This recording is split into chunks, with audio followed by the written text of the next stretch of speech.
All right, I'm out for breakfast. First thing Sunday morning.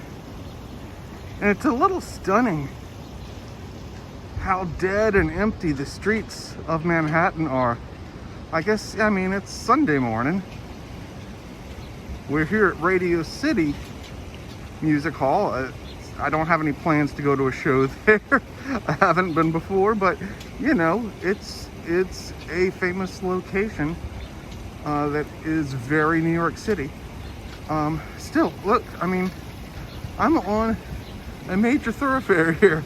There is no one on the sidewalk with me. And look, there's somebody over there.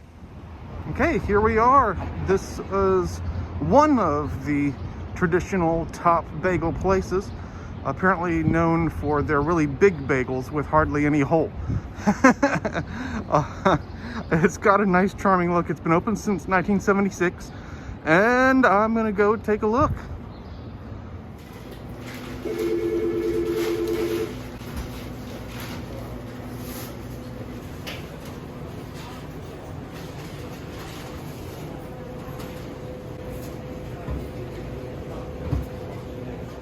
We are at Ess-A-Bagel. Gonna try something again that I've never tried before. It's not that it's not available anywhere else, but it's not available at the level that it is in New York City, and that is bagel with lox and cream cheese. Now, I asked for just very light cream cheese, and this is what they consider very light cream cheese, so I'm glad that's what I asked for. So let's give it a shot. Take a look at it. Oh, look at them hanging out there. It looks good. It looks good.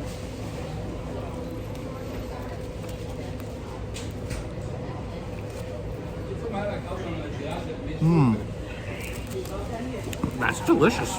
That's really good. I especially like the lox, but it's a very tasty bagel as well. There's a flavor, and this is just a plain bagel. There's a flavor to, I don't know if it's a glaze or, but this is a nice, subtle, rich flavor.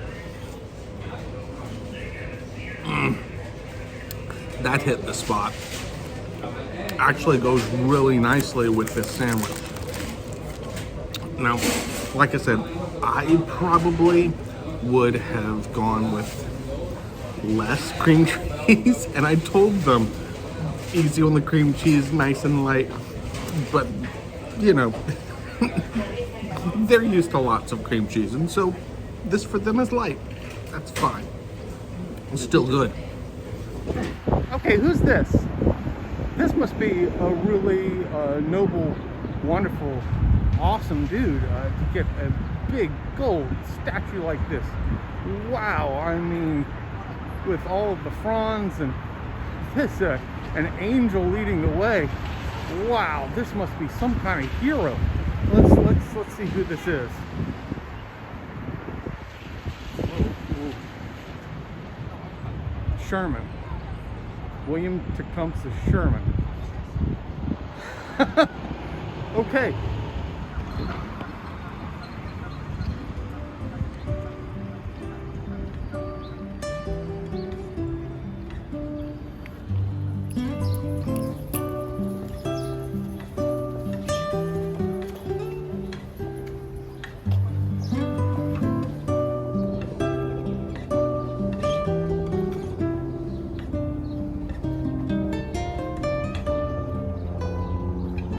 After Ess-A-Bagel, early this morning, I came over here to Central Park. I'm just going to be hanging out here, taking in the sights, maybe see a couple of things, and then I'm meeting Candy, one of my friends that we've been to Disney together in the group, is here in the city, and we're going to meet up here at Central Park a little bit later this morning.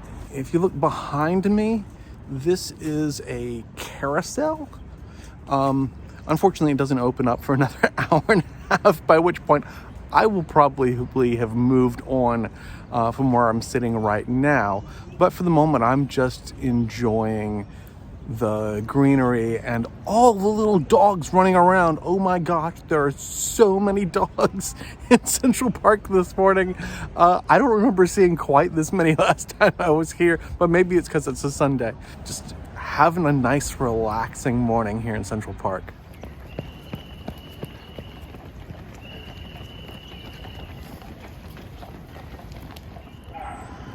Over here on the right is what they call the dairy. Now, they're not producing or selling milk there anymore, but early in the history of Central Park was a time when fresh and drinkable milk was at a premium. It was not something that was always readily available. And so they built this structure right here and invited kids from all walks of life to come and have milk there and then play here in the fields of Central Park. You can see more to the left side in the distance, that's the Chess and Checkers Pavilion.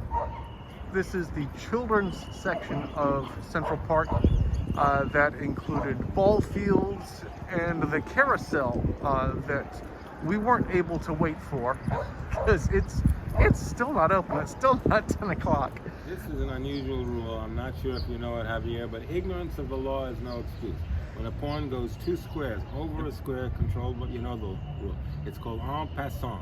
I could take that pawn as if it went to the square that it jumped over. I could take it on this square and remove it. I didn't make that up. As it happens, in this case, I'm not going to do it. I would have to do it on this move only. Only if I choose to, and I choose not to. Okay. Another little interesting piece of trivia is that if you ever get lost in Central Park, just find a light pole, then look down, down, down, and you'll find a spot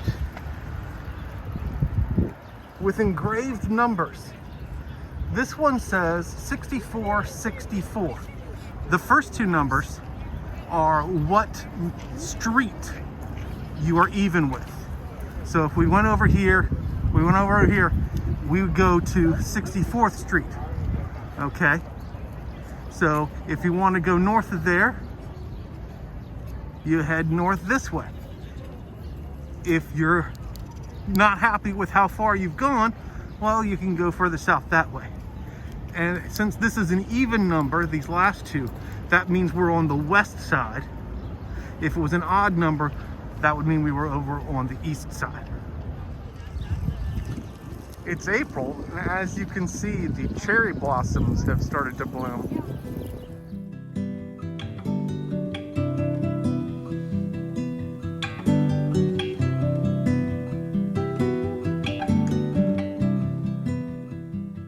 We are here at the Papaya King, the original New York papaya establishment. And look who's here. It's Candy and Robert. We spent some time together in Central Park. You don't get to see that, but you do get to see us try some of Papaya King hot dogs. This place was opened up by a guy who had come back from service in the Pacific and had enjoyed the tropical drinks there. So he opened a tropical drink stand. That's the papaya in Papaya King. That. They didn't start making hot dogs until much later. Oh. But now it's a combo. Love it. And we're gonna go try it. Yeah. Let's go.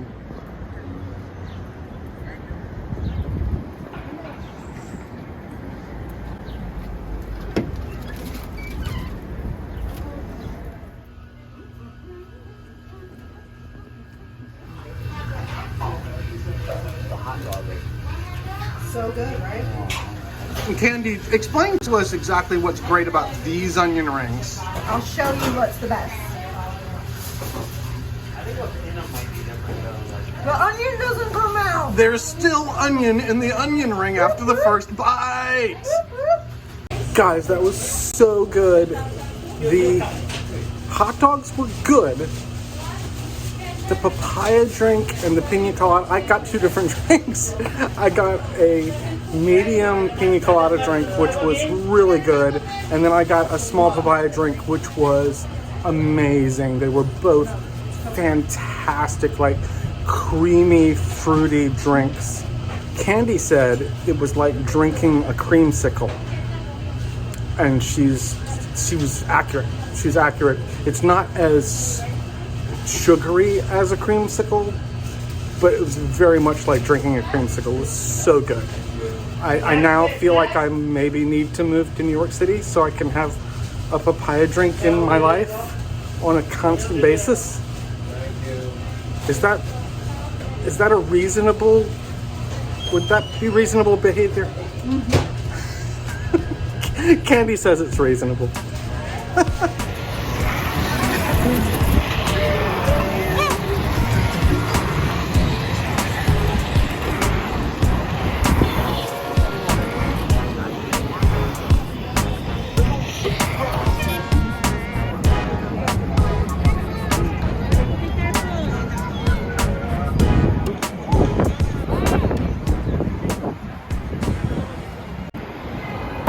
Guys, I can't believe it. I can't believe it. I'm finally here. Los tacos numero uno.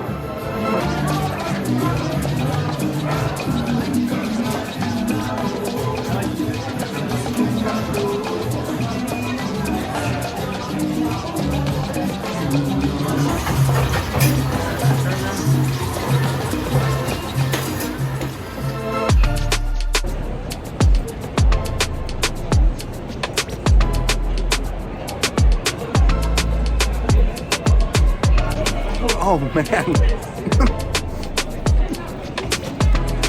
these are the best tacos I've ever had. Wow. Okay, this is the polo asado. I already downed the adobada, which was amazing. Oh my gosh, that was so delicious. I understand why this place is crowded. I mean, take a look.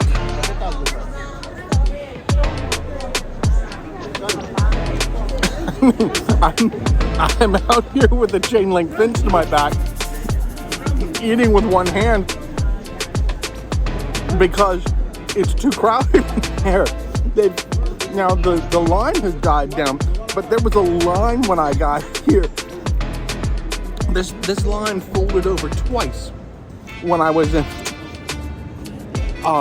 This is a popular place, and I can see why.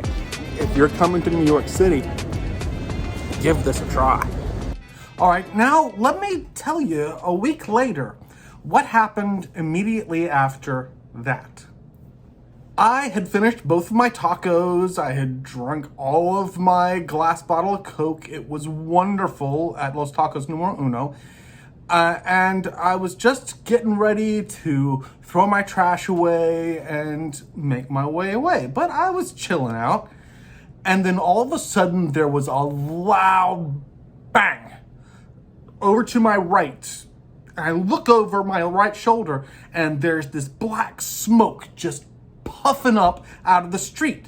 There was sort of like a trench right next to the sidewalk. You saw that I was up against a fence, a chain link fence, and there were Jersey walls right below that that I was leaning up against to eat. But this black smoke was just puffing out of there, and everybody sort of jumped away. It was startling. And we walked about another 5 yards away from where it was. Everybody's sort of asking each other, gee whiz, what was that? I haven't experienced something like that before. I mean, it was like a small explosion. And one person said, something from the sewers, that happens every once in a while. And so we sort of tentatively wandered back in that direction. And I started thinking, One explosion could lead to another explosion. Thankfully, this didn't seem like a big deal. I'm gonna wander in the other direction. And I started to do that, but then I realized I had this trash. And so I thought, well, I'll just go because the trash cans that I know where are right inside Los Tacos Numero Uno. So I just figure I'll go back, I'll put the trash back, and then I'll head in the other direction. Well, as soon as I turned back around with my trash, there was a policeman coming at me and he's telling me, nope, you gotta go in the other direction. So I had to find another trash can, put that stuff away. And I figure, okay, well, they've got some sort of maintenance that they've gotta do.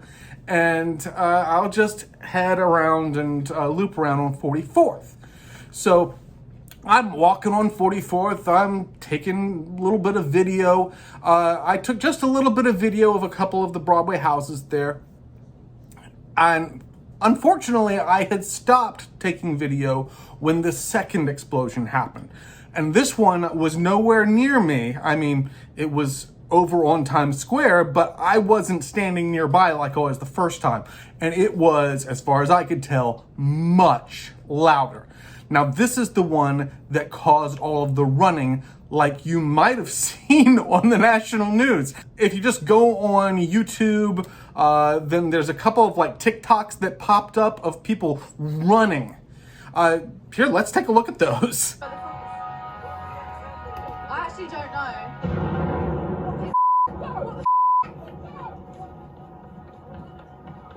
I don't know what it is, but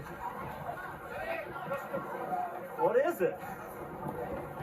You might have seen those in the national news. A big explosion happened in a highly trafficked area like Times Square. Yeah, people are going to freak out a little bit. Now, I thought it might be serious because it was loud, but because I had experienced the first explosion, I was pretty sure that it was just like some sort of really bad maintenance issue, which it kind of was. But then as soon as that happened, I kept going on 44th, but boy, people started running towards me. One lady was yelling about it being a terrorist attack, but again, I felt pretty sure that's not what it was. So I realized I've got to turn back around and go back in the other direction. So this is the second time I've been turned away from heading towards Times Square. Well, my hotel is on 46th, on the other side of Times Square. So I walk back to 8th Avenue, go up 8th Avenue, and come back down 46th. I run into a single lone policeman coming the other direction. Ask him, hey, my hotel's up on 46th on the other side of Times Square. Can I go over there? He's like, yeah, go ahead. He didn't seem to think like it was a big deal. But again, all those people are running. There's a little bit of panic. It was a loud explosion. And as I walk through Times Square, I'm looking over to my right, and I can see the emergency vehicles down there with their lights on, and the police had a police vehicle blocking off 7th Avenue. I mean, that's kind of a big deal. It's cutting right through Times Square, and they're blocking it off. They don't want vehicles going down that way. I got no idea exactly what has happened.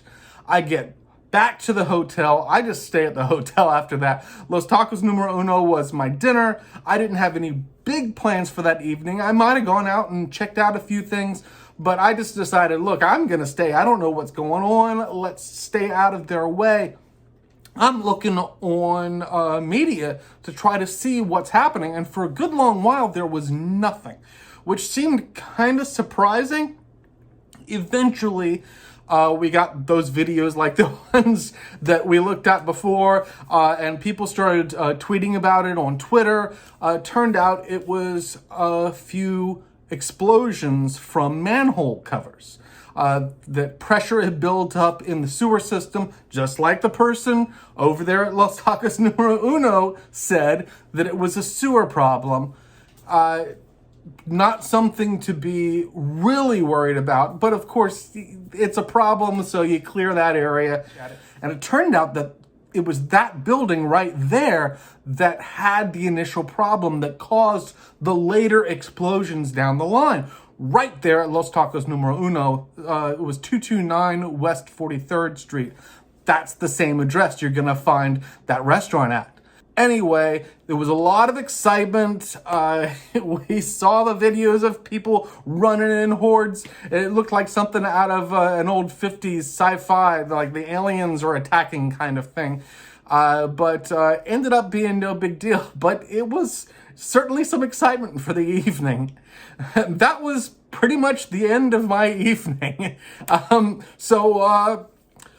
Yeah, that's the end of this video. I'll have another video coming about my trip to New York City, but for reasons you can understand, I wasn't in the middle of trying to figure that out on the fly and make up things as I went. I wanted to see exactly what the situation was before I made up wild stories, that like it was terrorists or something, or that anything had been really destroyed. No, it was just a few manhole cover explosions. I guess people who live in the city are relatively used to them. They happen. They are accompanied sometimes with fire. But if you're not standing right there when it happens, you're not likely to get injured because of it. Anyway, like I say, that's the end of this video. See you next time.